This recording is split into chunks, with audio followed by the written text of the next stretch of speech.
Halo, video ini kita akan membahas tentang nilai trigonometri sudut berelasi. Kalian tentunya sudah menghafalkan tampil trigonometri untuk nilai sudut-sudut istimewa, yaitu 0 derajat, 30 derajat, 45, 60, dan 90. Nah, tidak mungkin kan kalian akan menghafalkan nilai trigonometri untuk seluruh derajat sampai satu putaran penuh? Itulah gunanya kita mempelajari tentang nilai perbandingan trigonometri sudut berelasi. Oke, kalian sudah mempelajari itu, sekarang kita akan terapkan pada contoh soal. Soalnya adalah ubahlah ke sudut lancip, kemudian tentukan nilai perbandingan trigonometrinya. Kita mulai dari soal nomor 1A. Kalian diminta untuk menentukan nilai dari cos 330 derajat. Agar dapat diselesaikan, tipsnya adalah pertama, kalian tentukan dia ada di kuadran berapa? Kuadran 1, kuadran 2, kuadran 3, atau 4. Jika dia berada di kuadran 2, maka tulislah dalam bentuk 180 min alfa. Jika dia ada di kuadran 3, maka ubahlah menjadi bentuk 180 plus alfa. Sedangkan jika dia ada di kuadran 4, ubahlah menjadi 360 min alfa. Nah, berhubung soal nomor 1A ini adalah 330, tentu saja dia di kuadran 4, maka kita ubah menjadi 360 min alfa. Nah, alfanya ini kita pikirkan berapa nilainya, supaya jika 360 dikurangi dengan sudut itu menjadi 330, atau mudahnya adalah kalian kurangkan 360 ini dengan 330. Berapa hasilnya? 30. Maka kita tulis 30 di sini. Begitu. Nah, sesuai dengan sifatnya, cos 360 min alfa, dia tetap menjadi cos. Lalu kemudian nilai di sini diikuti dengan nilai alfanya.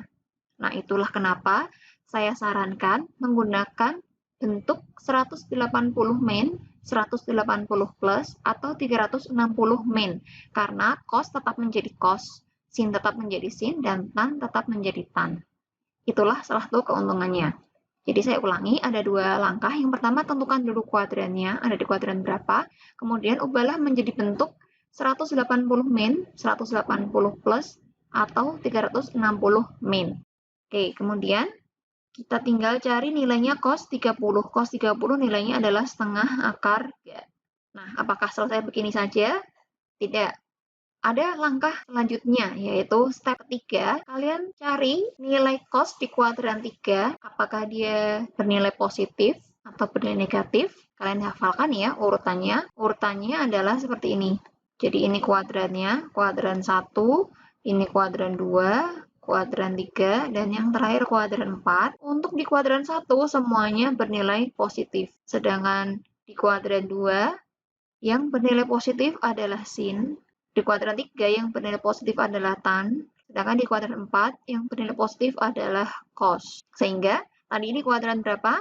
Ini tadi di kuadran 4, maka nilai cosnya benar positif. Sekarang kita ke soal yang B. Soal yang B, nilai dari tan min 120 derajat. Nah, di sini kita juga perlu ketahui konsep untuk sudut negatif. Sudut negatif untuk nilai sin dan tan, negatifnya keluar. Tapi untuk cos, negatifnya melebur atau menghilang. Jadi kita keluarkan menjadi min tan 120 derajat. Nah, kemudian kita sederhanakan, tadi tan 120 derajat di kuadran berapa? Di kuadran 2. Maka ubah menjadi bentuk 180 min alfa. Nah, alfanya berapa? Mencari alfa, kita kurangkan 180 dengan 120. Maka ini hasilnya adalah 60. Nah, sama dengan kita tulis jadi tan 60 derajat. Tan 60 derajat nilainya adalah akar 3. Jadi kita tulis min akar 3. Nah, sebelum kita lanjutkan, kita cek dulu apakah tan di kuadran 2 nilainya positif atau negatif. Karena ini, bagian ini masih ada kaitannya dengan kuadran 2. Kalau tanda negatifnya kan memang dari soalnya. Sehingga kita cari dulu tan di kuadran 2 nilainya adalah negatif. Karena kuadran 2 yang positif hanya sin. Sehingga tan di sini dia harusnya bernilai negatif. Tadi sudah ada min, terus kemudian tan ini sendiri nilainya juga min. Sehingga kita ubah ini menjadi plus. Atau kita tidak usah tuliskan. Sehingga langsung saja nanti kita tuliskan nilai tan 60. Tan 60 adalah akar 3. Maka hasilnya menjadi positif akar 3. Kemudian kita ke soal C.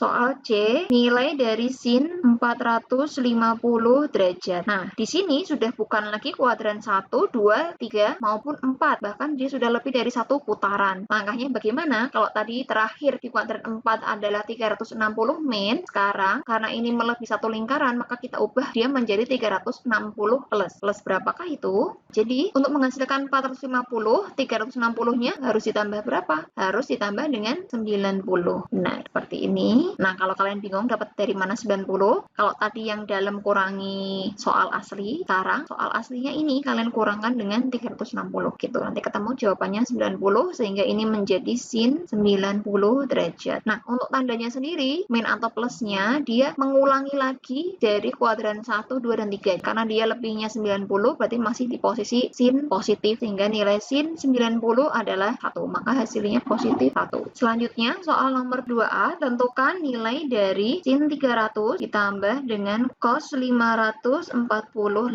Nah, sin 30 kita ubah menjadi sin 360 derajat min 60 derajat. Kemudian untuk nilai cosnya, jelas 545 itu lebih dari 360, maka kita cari dulu 360 ditambah berapa. Caranya kita kurangkan dulu. Yang 545 dengan 360 hasilnya adalah 185. Oke, kemudian kita cari nilainya sin 360 min 60, berarti dia di kuadran 4, dan kuadran 4 sin bernilai negatif. Jadi nilai sin adalah negatif, kita tulis menjadi min sin 60 derajat. Kemudian untuk cos 360 plus 185, kita sekarang lihat 185-nya. 185 itu di kuadran berapa? Kuadran 3, maka nilai cos di kuadran 3 adalah negatif. Jadi ini plus, karena tandanya ini plus, tapi cosnya sendiri bertanda negatif. Jadi min cos 185. Kemudian kita masukkan nilainya, sin 60, nilainya adalah setengah akar 3. Tanda negatifnya kita tuliskan. Kemudian yang ini, kita punya tanda min bertemu dengan plus, sehingga tandanya menjadi min. Min dari cos 185. Kita ubah dulu 185 menjadi 180 plus 5 derajat. Nah, untuk cos 185 saya belum menemukan bentuk pecahan yang lain. Kalau kita mau pakai 360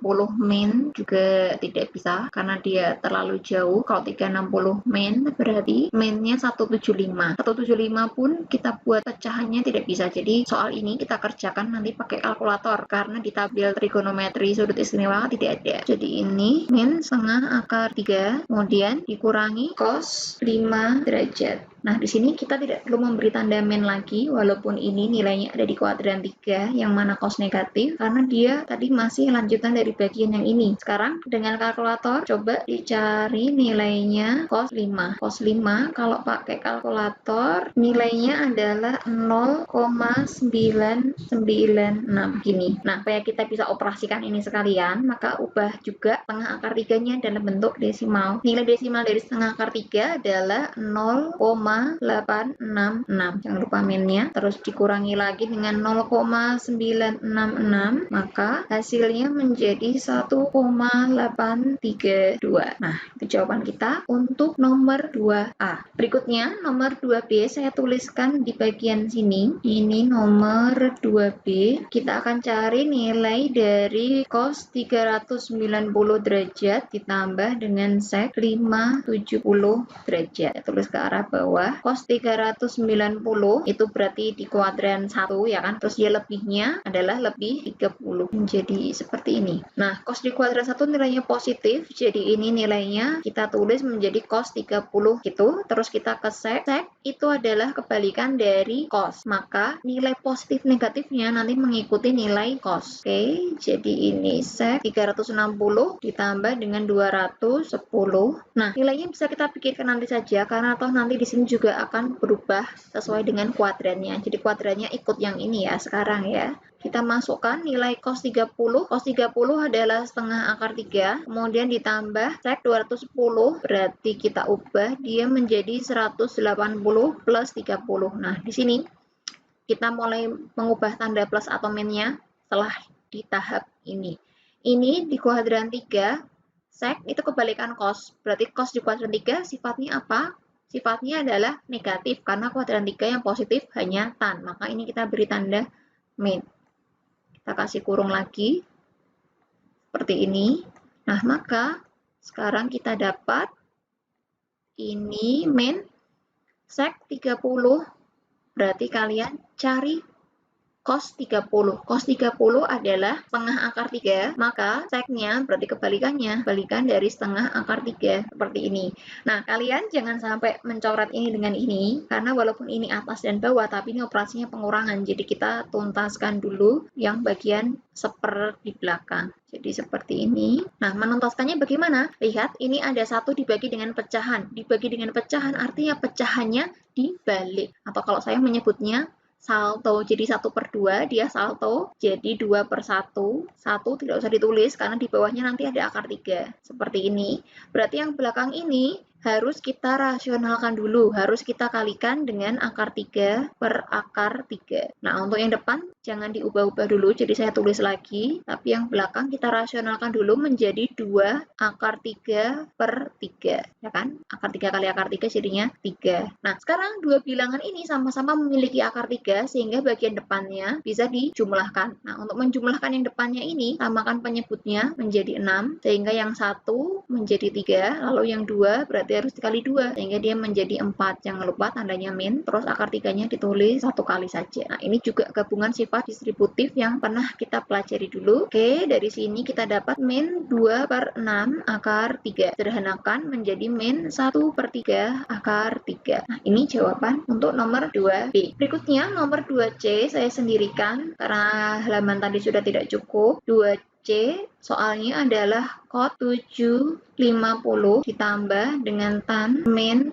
60, seperti ini. Kemudian kita ubah dulu menjadi cos. Nah, ini kalau 360 plus, kan plusnya banyak kan? Plusnya bahkan lebih dari 360 lagi. Maka kita ubah dia menjadi perkalian 360. Jadi kita punya 2 kali 360. Hasilnya ini kan masih 720. Berarti kekurangannya adalah 30. Nah, ini. Jadi kita pakai konsep ini, cos n kali 360 ditambah alfa, nilainya nanti adalah cos alfa gitu. Jadi kalau tadi n-nya adalah 1, makanya nggak perlu ditulis. Kalau sekarang n-nya itu boleh lebih dari 1, boleh 2, 3, dan seterusnya. Jadi untuk sudut yang ribuan bisa kita siasati di bagian ini. Sekarang kita kerjakan ini menjadi cos 30 gitu. Untuk kuadrannya, kuadran 1 dilihat dari angka ini, maka cosnya tandanya adalah positif. Berikutnya ke bagian yang tan sempat kita abaikan tadi. Jadi ini min-nya di dalam ya kan, sifat tan. Kalau dia min alfa, maka min-nya akan keluar. Jadi ini min tan 60. Jadi tidak ada masalah, kita tulis lagi min tan 60. Sekarang kita masukkan cos itu kebalikan dari tan, berarti kita cari di tabel nilainya tan 30. Tan 30 adalah sepertiga akar 3, maka ini kita tulis menjadi 1/1/3 akar 3. Terus dikurangi tan 60. Tan 60 adalah akar 3. Terus ini kita balik salto lagi, berarti menjadi 3/1. Satunya nggak usah ditulis di bawah, tapi akar 3-nya aja yang ditulis. Kurangi akar 3. Nah, ini penyebutnya juga perlu kita rasionalkan, sehingga kita kalikan dulu dengan akar 3 per akar 3. Saya tulis perkaliannya langsung di sini ya. Nah, berarti bagian yang atas menjadi 3 akar 3, yang bagian bawah kalinya kan 3. Min akar 3 yang belakang. Oke, 3 dengan 3 bisa dicoret, sehingga menjadi 1, berarti ini akar 3 dikurangi akar 3. Hasilnya adalah 0. Sekian pembahasan di video ini, semoga bermanfaat.